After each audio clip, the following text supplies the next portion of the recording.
In today's video, we check out some carnage, check out some waterfalls, and check out some racing.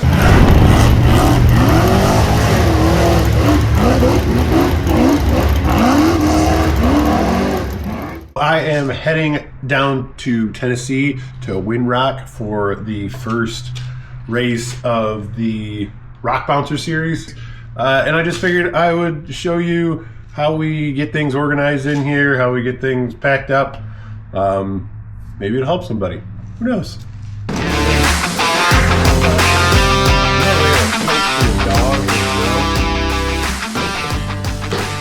I like using these totes from Home Depot. You can use just about any tote, but most of these are organized by category, so to speak. So this is what I call our survival tote. It's got a first aid kit in it, homemade first aid kit in it, matches, lighters, lanterns, lights, batteries, that kind of thing. Anything you would need for surviving, I suppose. So yeah, and then this one here is essentially an addition to our kitchen.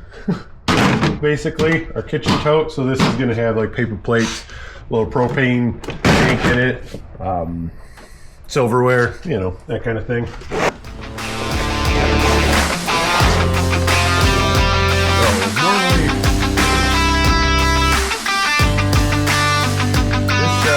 The Light Ranger from Devos. This is a new box I got for Christmas, and I actually really like it. It's fairly big, so it holds a lot of things and folds down nice and compact. It's pretty full of stuff right now, but it's got this board that goes on the top. You could use it as a cutting board if you wanted, I'm sure. But it fits a lot of stuff. Yeah, made by Nature Hike, found on Amazon. There is an attachment that you can mount on here, gives it a nice little table. So this is part of our kitchen, essentially. You got these little pockets you can put in different little things. They do hold some different size spices, for like some of the smaller travel stuff, which is nice. Same on this side. This was a good way just to kind of keep things a little organized.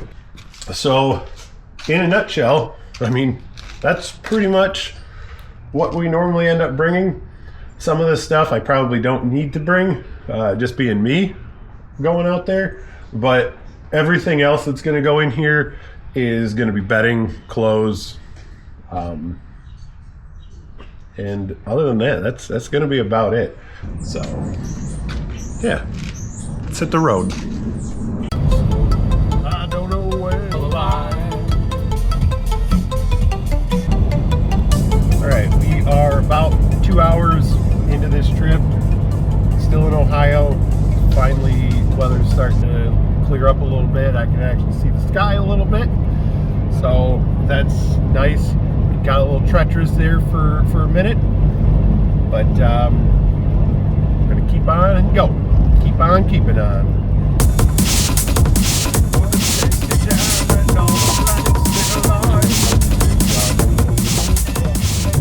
All right, we just hit Tennessee. We got about an hour left. I don't even know if you can see me right now. It's super dark, but almost there. Almost there.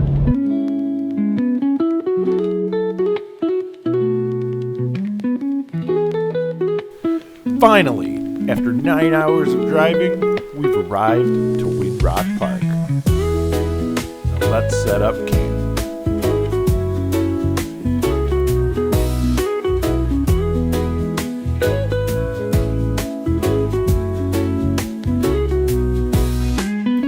After a good night's sleep, we are ready to see some racing.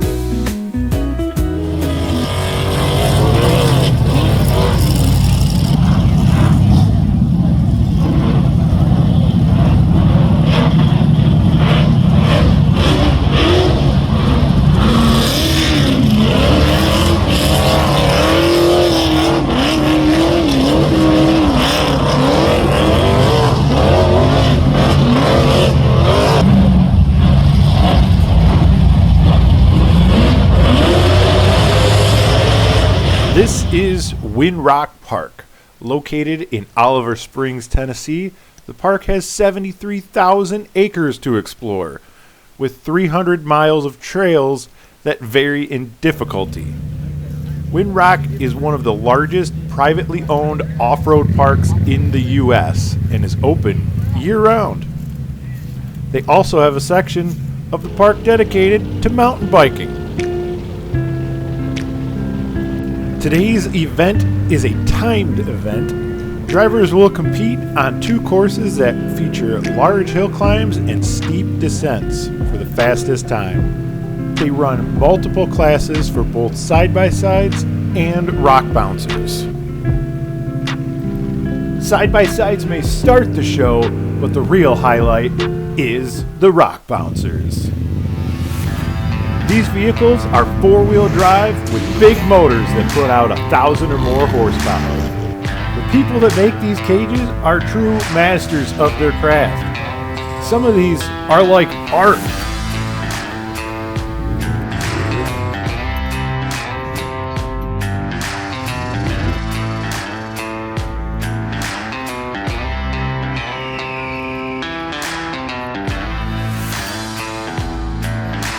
The National Rock Racing Association holds multiple races in the surrounding area, from Arkansas to West Virginia and everywhere in between. There are 2 classes for the rock bouncers, limited and unlimited. The limited class does not allow 4-wheel steer and limits the amount of power you can have. The unlimited class, anything goes. 4-wheel steer, and unlimited power. If you'd like to learn more about the classes or anything else about the National Rock Racing Association, I put a link in the description below. Here's some of my favorite vehicles from the event.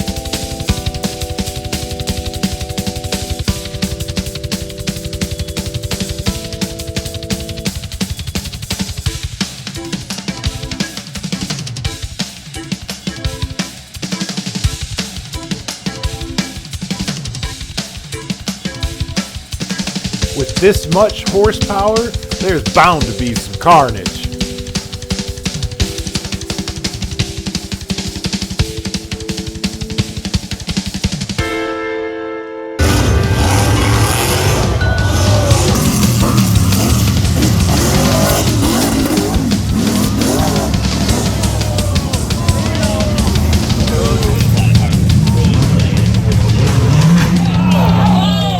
Don't worry, all drivers were okay. Now let's watch them race.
epic return on the podium, coming back, Mr. Bubba Bacon.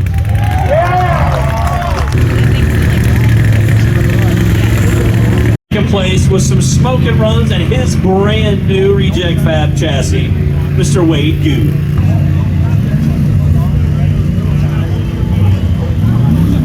Brand new chassis, barely squeaking out a win, Mr. Tim Cameron.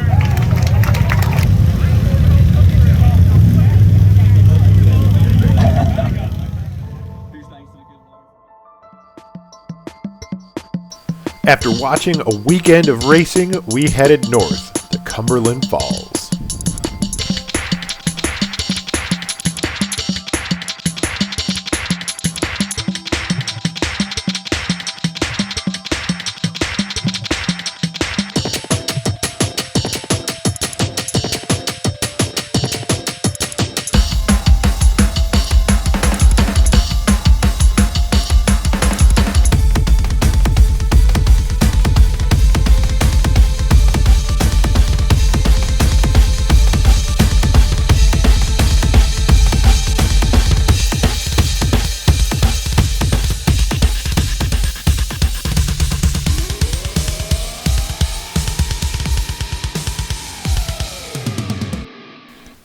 Welcome to Cumberland Falls State Park.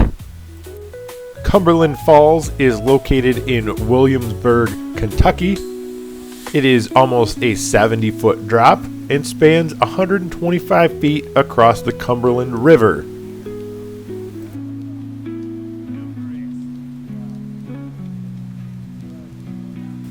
The state park has a nice, easy walk with multiple viewing platforms to see the falls, as well as multiple hiking trails along the river.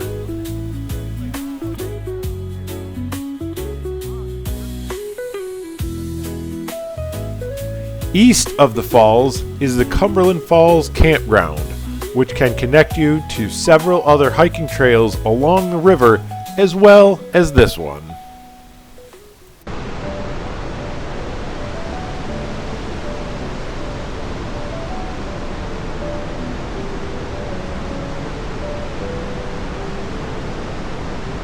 There are a few placards such as this scattered throughout the property.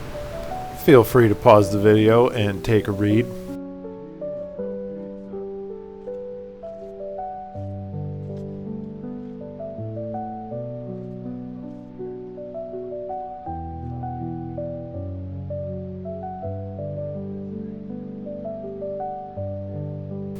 Now join us as we work our way down to the beach and explore.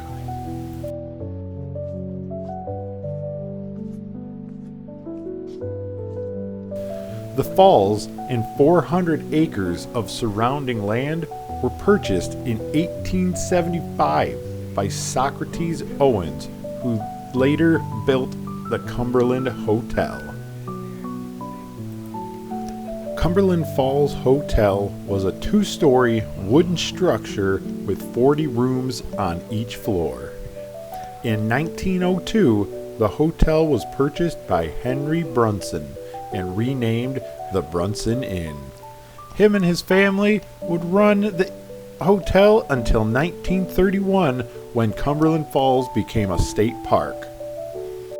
After becoming a state park, the hotel would then be known as the Moonbow Inn and operated under that name until 1949, when it was unfortunately destroyed by a fire.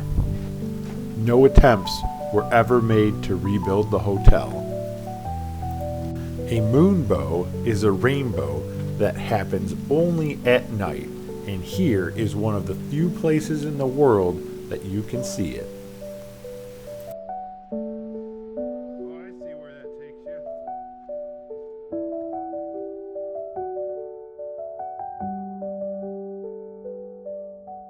In the 1920s, there were plans to build a hydroelectric power station upstream and divert the river through a mountain tunnel to a point below the falls.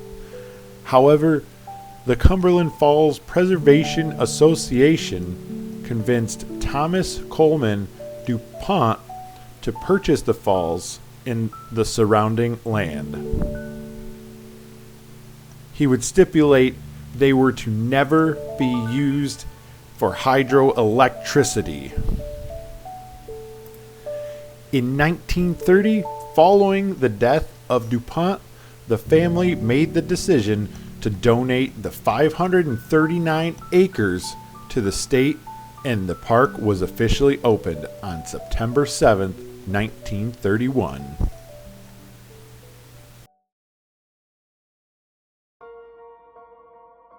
The first landowners to settle permanently at Cumberland Falls were Louis Renfro and his wife Mary, who built a cabin there in 1850, which would later be used as a hospital during the Civil War.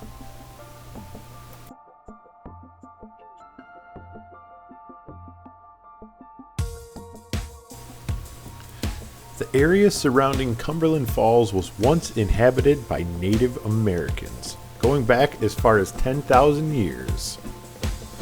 By 1650, the area had been visited by those from the Shawnee, Cherokee, Chickasaw, and the Creek peoples. The Cumberland Falls, as well as the nearby Eagle Falls, were both considered sacred by many. And right in the middle, between Cumberland Falls and the Cumberland Falls Campground, is Eagle Falls. These small falls are accessible from the other side of the river via hiking trail.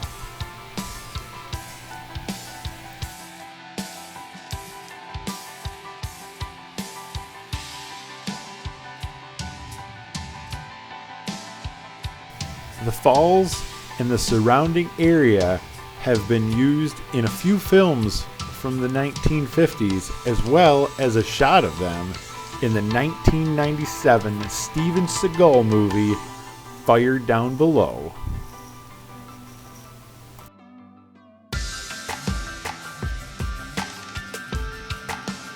In 2016, two whitewater kayakers were charged with a misdemeanor after intentionally going over the falls in their kayaks.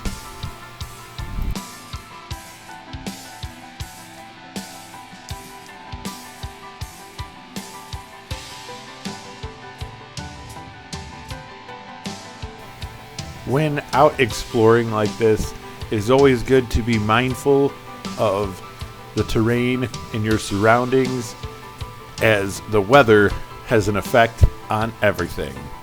These rocks were slick, so we had to be very cautious on where we were stepping the entire time.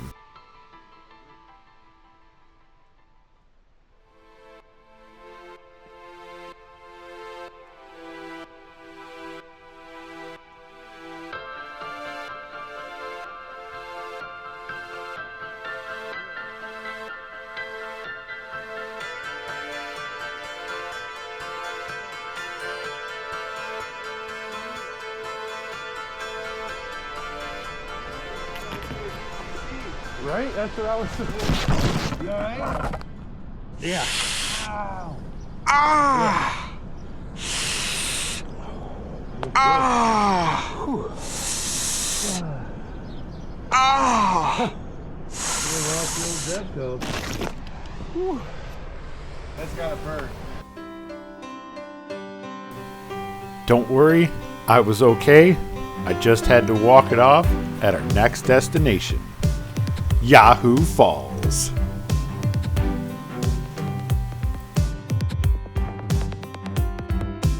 Yahoo Falls is located in Whitley City, Kentucky, which is part of the Daniel Boone National Forest.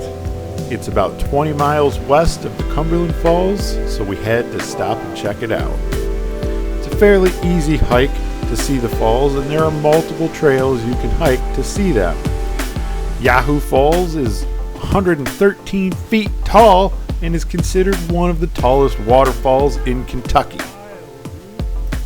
These falls give you the unique experience of viewing them from the top, bottom, and even behind the falls.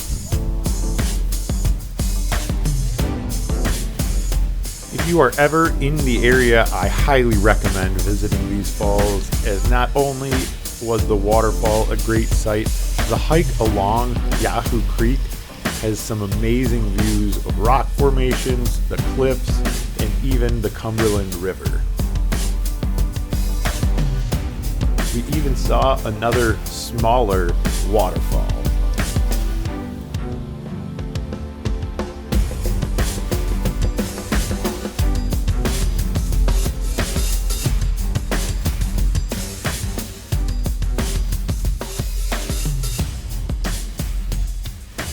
After all this hiking, it was time to head home.